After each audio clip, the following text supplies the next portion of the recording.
Caroline Bradley was gazing at the New York skyline through the window of her office on the 38th floor of a Manhattan high-rise.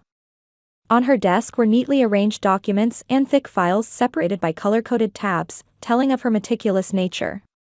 "Here are the materials for your 2 o'clock appointment with the Hopkins couple," said her secretary Jennifer, knocking on the door and entering with a new file.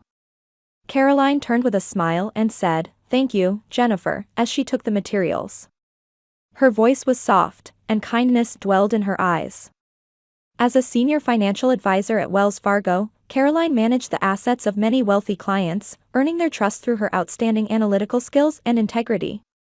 She had been promoted to become the youngest senior manager in her division and was highly respected by her colleagues. However, her success at work did nothing to resolve the complex tensions in her family relationships. Rather, it seemed that her success was widening the distance within her family even further.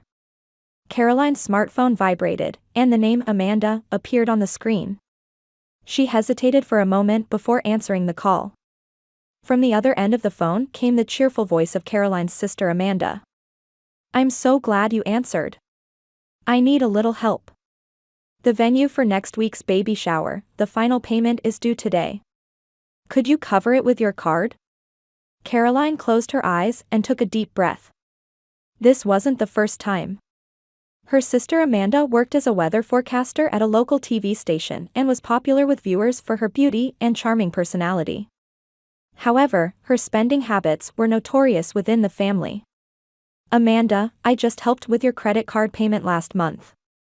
How much do you need now?" "Only $3,000, Amanda said lightly. "I'll definitely pay you back next month.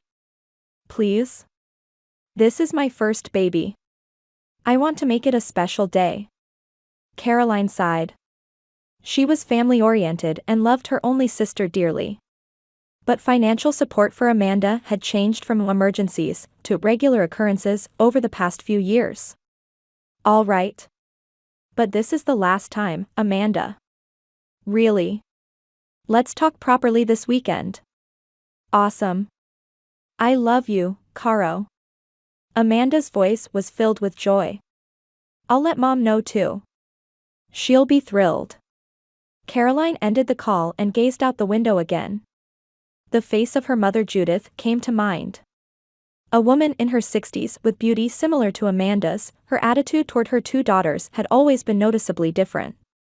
"Caroline, you're the older sister, so of course you should help Amanda."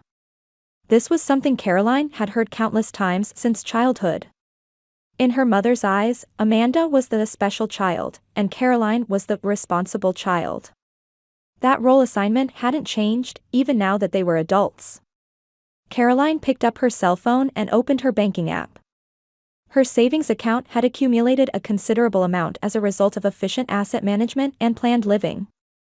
And in the account specifically designated for family emergencies, many withdrawal records already remained. Thinking back, the Christmas party, her father Thomas's 60th birthday celebration, her mother's birthday party, her sister's engagement party, and the wedding. Caroline had been the main contributor to all of them. Always accompanied by the phrase, "because you're the big sister." Her father Thomas was a mild-mannered retired teacher who feared family disputes above all else. He either quietly agreed with his wife and youngest daughter's behavior or simply closed his eyes to it. "Dad, this isn't fair," Caroline had protested, and Thomas always gave the same reply, "Caroline, families support each other. There's nothing wrong with helping your less fortunate family members since you've been successful." He loved Caroline, but his pacifism essentially amounted to silently condoning the unfair demands of her mother and sister. Caroline neatly rearranged the files on her desk with her fingertips. Her record-keeping nature wasn't just a personality trait, it was a survival strategy. Since childhood, facts about what I had, what I did, and what I paid for had always been painted over by her family's selective memory. So she began keeping records. Starting with small notebooks, it evolved into precisely organized digital and analog files. This served her well in her financial career, but the real purpose was self-defense. Caroline checked her calendar. The baby shower was in a week. An event planned by her sister Amanda and mother Judith, which would probably be more extravagant than necessary. And most of the bills would likely end up in front of her with the phrase, "Because you're the big sister." Jennifer called over the intercom. "The Hopkins couple has arrived in the lobby." Caroline took a deep breath and put on a professional smile. "Please show them in, Jennifer." She stood up and adjusted the collar of her suit. No matter what difficulties she faced, Caroline Bradley never lost her composure and grace. That was both her strength and her weakness. Passing through the elegant lobby of the Windsor Hotel, Caroline headed toward Magnolia Hall, which would be the venue for Amanda's baby shower. She wore a fine pale blue dress and carried a small, elegantly wrapped present. Boarding the elevator guided by the hotel staff, Caroline checked her appearance in the mirror. Perfect, at least on the outside. As the elevator doors opened, Caroline was greeted by a luxurious reception area decorated with pink and blue balloons. A young woman she didn't recognize stood there, checking the guest list. "Hello, I'm Caroline Bradley." The receptionist looked up, gave Caroline a once-over, and slightly frowned. "Oh, yes." She marked the list and handed Caroline a place card without saying anything more. "Thank you," said Caroline, but the woman had already turned her attention to the next guest. Stepping into the venue, it was like a space straight out of a magazine. Lavish flower arrangements hanging from the ceiling, sparkling chandeliers, perfectly placed tables and chairs. Clearly an event costing tens of thousands of dollars. Caroline began looking for her seat. A1. She moved through the venue checking table numbers.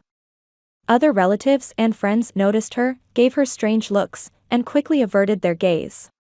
Something was off. Finally, Caroline found her seat. It was in the corner of the venue, right in front of the restroom door. It was set apart from the other tables, with seating for just one person. On the table was a small air freshener, and a small place card that read, "Beware of strong odor." Caroline's body froze. Was this a mistake? As she stood there with a confused expression, her mother Judith approached. "Caroline, you finally made it," Judith kissed her daughter's cheek. "Isn't it a lovely seat? We prepared it especially for you." Caroline looked into her mother's eyes. She confirmed the malice lurking there. "In front of the bathroom? Isn't it convenient?" Judith laughed. "You always have to get up to go to the bathroom often, don't you?" Amanda approached. She was cradling her 7-month pregnant belly, dressed in a high-quality maternity dress. "You came," she hugged Caroline. "Do you like your seat?" "Don't be shy, it's a special seat." Caroline was at a loss for words. Was this a joke or an intentional insult? Looking around, she saw relatives snickering at her. Everyone knew about this joke. "It's a very unique seat," Caroline said quietly. Without showing any emotion, she slowly took her seat. Amanda's eyes sparkled. "We really thought about it. Caro is always so serious and meticulous, we wanted to lighten the mood with a little joke." Judith added, "You're the big sister, so you understand this kind of joke, right?" Caroline smiled. It was her client-facing smile from work, a perfectly crafted expression showing no emotion at all. "Of course, I understand." When she responded, her mother and sister went back to the other guests, looking satisfied. Caroline took a deep breath and observed her surroundings. All the tables had beautiful flowers and champagne glasses, but her table had no flowers and only a glass of water. As time passed, the venue filled with energy. Waiters began bringing out luxurious appetizers, and champagne was served.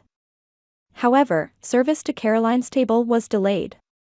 She silently accepted the situation and took out her smartphone to make some notes. "Caro, we're taking pictures," Amanda called out. She stood in front of Caroline's special seat and posed with several friends. Caroline smiled gently, stood up, and joined the photo. As the event progressed, the main course was served. Filet mignon sprinkled with truffles, pan-seared live lobster, and glazed organic seasonal vegetables, all restaurant-quality cuisine. The same dish was placed in front of Caroline, but it was the last one. The food was no longer warm. "Caroline, aren't you eating?" "It's such a lovely meal," her mother called from the next table. Of course, I'll enjoy it. Caroline quietly spread her napkin and picked up her fork. The atmosphere in the venue was cheerful, with laughter and conversation echoing through the hall. The gift table was piled high with expensive-looking presents. Caroline silently observed the scene. Just as dessert was being served, a waiter approached Caroline's table and placed an envelope on a small silver tray in front of her. "Ms. Bradley, your payment documents." Caroline slowly opened the envelope. Inside was a bill printed with the amount of $22,000. Her expression didn't change. Amanda and her mother approached. "Caroline, you said you'd pay the full amount, right?" Amanda said. "Because we need to save money for the baby." "You're the big sister, so you can afford it, right?" Judith added. "You always say family comes first." The two waited for Caroline's reaction. Relatives around the venue were also secretly watching. Caroline slowly picked up her champagne glass. Somehow a waiter had poured champagne for her and brought it gently to her lips. She took a sip, set down the glass, and smiled at her mother and sister. "Don't worry. I'll take care of everything." At those words, Amanda and Judith looked relieved. However, there was a different light in Caroline's eyes. Perhaps noticing this, her mother wore a slightly anxious expression. "Caroline, are you thinking about something?" Caroline just smiled. "Nothing. I'm just willing to do anything for family." She tilted her glass again and quietly observed the luxury of the venue and the happy faces around her. Caroline put the bill in her handbag and stood up. "I'm going to get some fresh air," she announced.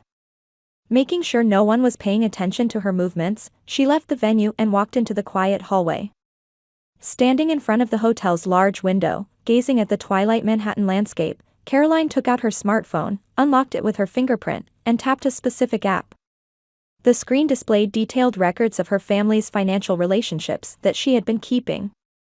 She spent a few minutes reviewing the information, scrolling through several photos and documents. "Indeed, everything is ready," she whispered softly. Caroline opened another app and sent a short message. "Executing Operation Green. Please do a final check of all documents." The reply came immediately. "All preparations complete. Awaiting your signal." She took a deep breath in and out. For the past few years, she had steadily collected records of the economic exploitation and emotional manipulation by her sister and mother. She had repeatedly analyzed family patterns from childhood and consulted with lawyers. Today, the humiliating treatment at the baby shower had been the final push to solidify her resolve. Caroline checked her appearance in the mirror and fixed her hair. Her expression now shone with a confidence different from before. "It's time to end this," she told herself as she returned to the venue. Inside, the highlight event was about to begin. Amanda sat on a central sofa and began opening gifts in front of the participants gathered around her. "Oh, what a lovely baby monitor." Amanda opened a lavish gift box and took out the contents. "Martha, John, thank you." One expensive gift after another was opened to cheers. A luxury stroller, designer baby clothes, a pure silver spoon set. Caroline quietly returned to her seat and observed. "Next is from Caroline," Judith announced. She handed Amanda a small envelope. "It's awfully small, Caro," her mother added with a sarcastic smile. Amanda showed an expectant expression, but when she opened the envelope, her face quickly changed to disappointment. There was only a piece of paper inside. "A precious gift, that's it?" Amanda held up the paper with a confused expression. "Is this some kind of joke?" Judith took the piece of paper and checked both sides. "Caroline, what is this all about?" Small laughter spread through the venue, and curious gazes gathered on Caroline. But she smiled without being perturbed. "The special gift is for later," she answered quietly. "This is Amanda's time now." Amanda clearly looked dissatisfied but moved on to opening other gifts. One luxurious present after another was revealed, and the venue was again filled with cheers. Caroline quietly watched, occasionally sipping her champagne. When the gift opening was finished, dessert and coffee were served. Amanda took commemorative photos with her friends and chatted with a smile. This was the climax of the baby shower. The moment when the guest of honor shines the brightest. But Caroline had a different plan. When most participants had finished enjoying their desserts, Caroline lightly tapped her glass with a spoon, making a chiming sound. "Excuse me, may I have your attention for a moment?" Her voice was quiet but resonated throughout the venue. Participants interrupted their conversations and focused on Caroline. "Today is my sister Amanda's special day." Caroline stood up and walked to the center of the venue holding her glass. "I'm very happy to share this wonderful opportunity to celebrate a new life." Amanda and Judith wore confused expressions. This was an unscheduled speech. "Before I give my real gift, please allow me to say a few words," Caroline continued in a gentle voice. "About our family bonds." The venue fell silent. Perhaps sensing something unusual in Caroline's demeanor, relatives leaned forward to listen. "I've always believed that family means supporting each other." Caroline sent a glance to her father Thomas. He returned her gaze with an anxious expression. "Especially me, as the big sister." She slowly took out a black leather folder from her handbag. "Over the years, I've done many things for my family. And I've been careful to keep records." Judith anxiously stood up from her chair. "Caroline, this isn't the place for such a discussion." "No, Mom. This is precisely the right timing," Caroline quietly answered. "Let's share the truth here, with everyone present." She opened the folder and took out neatly arranged documents. "Over the past 5 years, I've paid a total of $120,000 for family gatherings. That includes Amanda's engagement party, wedding, and today's baby shower." A small murmur spread through the venue. Caroline continued. "But what's more interesting is the amount used without my knowledge." She took out another document. "Amanda, this is my credit card statement. A $5,000 handbag purchased at Barney's in New York. It was during the day I was on a business trip to Boston." The blood drained from Amanda's face. "What are you talking about?" "And Mom," Caroline took out another document. "This is the bill for your week at a spa in Florida. $7,200. Paid with my card." Judith opened her mouth but couldn't find words. Caroline continued calmly, "And most surprisingly, there's a credit line opened using my name and social security number that I didn't know about." The venue was completely silent. All eyes were on Caroline, and then on Amanda and Judith. Father Thomas had turned pale, looking back and forth between his wife and daughter. "Amanda," Caroline turned to her sister. "This is my real gift to you." She took out an envelope and placed it on the table. "What's this?" Amanda took the envelope with trembling hands. "It's a report of fraudulent transactions made in your name." "I haven't submitted it to the police yet." Caroline's voice was quiet, but her eyes shone sharply. "Because I'm the big sister, I thought I should give you all a chance to talk first." Amanda opened the envelope, read the documents inside, and her face grew even paler. "Caro, this is a misunderstanding." "A misunderstanding?" Caroline smiled. "Forging my signature was a misunderstanding? Shopping with my card was a misunderstanding too?" Judith interrupted. "Caroline, stop this right now. How dare you air family dirty laundry in front of everyone?" "Dirty laundry?" Caroline stared at her mother. "Who seated me in front of the bathroom with a sign saying, 'Beware of strong odor'? Who humiliated me in front of everyone?" A small gasp was heard from the audience. Several gazes turned toward Judith and Amanda. "That was just a joke," Amanda said weakly. "Yes, a joke." Caroline raised her glass. "And this is my joke in return." She tilted her glass, savored a sip of champagne, and slowly smiled. "The total amount stolen from me already exceeds $80,000, including today's bill. Between now and noon tomorrow, choose whether to make a repayment plan or go to the police." Amanda and Judith were speechless, staring at each other. The venue fell silent as if no one could move. And then Caroline delivered her final blow. "I'm sorry, Amanda. I didn't mean to ruin your baby shower. But as a sister, I thought it was my responsibility to tell the truth. She showed a smile tinged with irony. Silence dominated the venue. The shockwave of Caroline's words rippled like a wave among the participants. Judith was the first to recover. Caroline, what are you saying? Nobody stole anything, she said with a trembling voice. It's just family helping each other. Caroline calmly nodded. Then let me explain. She took out another document from the leather folder. This is an investigation report conducted by my lawyer and the bank. She spread the documents on the central table. Participants leaned forward, trying to glimpse the contents. It started 3 years ago, Caroline began her explanation matter-of-factly. Purchases I didn't remember making started appearing on my credit card. At first, they were small amounts. She took out copies of statements. When I began investigating, I noticed something. All these purchases were made at stores Amanda frequently visits. Amanda looked up. I did shop for you sometimes, but I had your permission. Really? Caroline raised an eyebrow. What about this payment at a spa in Miami? During the weekend I was at a conference in Chicago? Amanda was at a loss for words. Caroline continued, even more serious is the loan applied for using a copy of my ID. She took out another document. According to the bank's investigation, the signature on the application wasn't mine. Expert analysis shows the handwriting matches Amanda's. Sounds of surprise rose from the venue.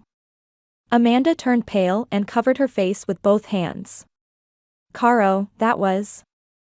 And today's baby shower, Caroline looked around the venue conspicuously. The reservation fee of $15,000 was also paid from my card without permission. The date was February 15th, when I was on a business trip to London. Judith stepped forward. Caroline, this is a misunderstanding. We just thought you had agreed. That's a lie, Mom, Caroline's voice was cold. I have records of my text messages. I clearly responded about the baby shower costs saying, let me check my budget. Yet you went ahead and paid with my card. She took out her smartphone and displayed a screenshot on the screen. I have all the evidence. Father Thomas finally stood up. His face clearly showed disturbance and confusion. Judith, Amanda, is this true? His voice carried a harshness for the first time after years of silently condoning his wife and daughter's actions. Judith stared at her husband but couldn't answer. An aunt spoke up, Caroline, isn't this just family helping each other, as Judith says? Helping each other? Caroline laughed quietly. Then why do it behind my back? Why forge my signature? She took out the next document. This is a credit line from Maplewood Bank. The limit is $50,000. It was opened in my name, but the notification address was set to Amanda's apartment. Amanda stood up. Caro, Tears welled in her eyes. We were in trouble. Rick's business failed, and we had piles of payments. So you stole my identity? Caroline questioned. You could have honestly consulted with me. We knew you would say no. Amanda cried out. You, always perfect, living according to plan, you couldn't understand our predicament. Couldn't understand? Caroline's voice finally carried emotion. Every time you've turned to me, I've helped. The Christmas party, your wedding, Dad's 60th birthday celebration. I paid for everything. How much gratitude do you think I've received for that? You're wealthy. Judith cut in. You can afford it. I'm wealthy because I've worked hard and lived prudently, Caroline stared at her mother. And what's the result? A humiliating seat in front of the bathroom with a "Beware of strong odor" sign? The venue was silent again. Several gazes were directed at the floor. Even relatives who had been defending Judith and Amanda were now silent. I could go to the police with this, Caroline said quietly. This is identity theft and constitutes fraud. Amanda, you could go to prison for this. Amanda began to tremble. Caro, please. Caroline took a deep breath. But I don't want to do that. You're my sister, and I'm going to be the aunt of your baby. She took out the final document. This is my proposal. A repayment plan for a total of $87,000. You can pay in installments over 5 years. No interest. And immediate closure of all credit lines using my identity. Judith's lips trembled. That amount, we can't. You have 2 choices, Caroline said calmly. Sign the repayment plan, or I go to the police tomorrow. Father Thomas approached his daughter. Caroline, I didn't know. True regret showed in his eyes. I know, Dad, Caroline nodded slightly. But you also bear responsibility for turning a blind eye. Thomas bowed his head. He finally had to admit that his years of silence had made him complicit in the wrongdoing. What do you need? Amanda asked in a small voice. What can I do to be forgiven? Caroline stared at her sister. For the first time, softness returned to her eyes. Honesty. And respect. I'm not here to be exploited. She raised her glass and smiled once more. $87,000. Choose whether to make a repayment plan today or go to the police tomorrow. The venue was enveloped in complete silence. Caroline quietly returned to her seat and calmly sipped from her glass. The winter sunlight of New York streamed through the large glass windows of Caroline Bradley Consulting. A plate commemorating the first anniversary of its founding gleamed at the entrance, and the office was filled with energy. Caroline rose from her desk and walked to the window. Below stretched Central Park, covered in snow. Thinking about the changes over the past year, she couldn't help but smile a little. After that day, after the baby shower, family relationships had fundamentally changed. Amanda and Judith signed the repayment plan and had to sell their townhouse to move to a more affordable apartment. Amanda's husband Rick finally focused on work and was supporting the household with steady sales. The door was knocked, and Caroline's father Thomas entered. His hair had become whiter, but there was a new, lively light in his eyes. Caroline, the meeting materials for the Caissons are ready. Thomas worked as a financial assistant at his daughter's company. After divorcing Judith, he had found a new purpose in life. Thank you, Dad. Caroline received the documents and looked up at her father with a smile. Dinner is still at 7, right? Of course. Amanda is coming too, with the baby, Thomas answered. Amanda's daughter Lily, born 6 months ago, had brought new bonds to the family. Caroline had established a trust fund for her niece. However, it came with strict conditions, only for education, and Amanda and Rick had no access to the structure. I saw Amanda today, Thomas said. She said she's enjoying her accounting class. Amanda had begun studying accounting at a local community college. This was part of her reconciliation with Caroline, an attempt to correct her own economic concepts. Progress, Caroline smiled. Her cell phone rang, and Judith's name appeared on the screen. Caroline hesitated for a moment before answering. Hi, Mom. Caroline, about tomorrow's payment, could you wait a week? Caroline looked up at the ceiling. Even after a year, her mother's basic attitude hadn't changed much. But now, clear boundaries had been drawn. No, Mom. I need you to pay according to the agreed schedule. Her voice was gentle but firm. After hanging up, Caroline returned to her desk and took out a photograph from the drawer. It was a family photo taken when Lily was born. Imperfect as they were trying to become a family again. Caroline gazed at the photo and whispered softly, I won't become like you. This was also what she had told her sister. Acknowledge mistakes, make amends, and grow. That's what being a truly responsible adult means. Outside the window, snow had begun to fall quietly. Like the beginning of a new season.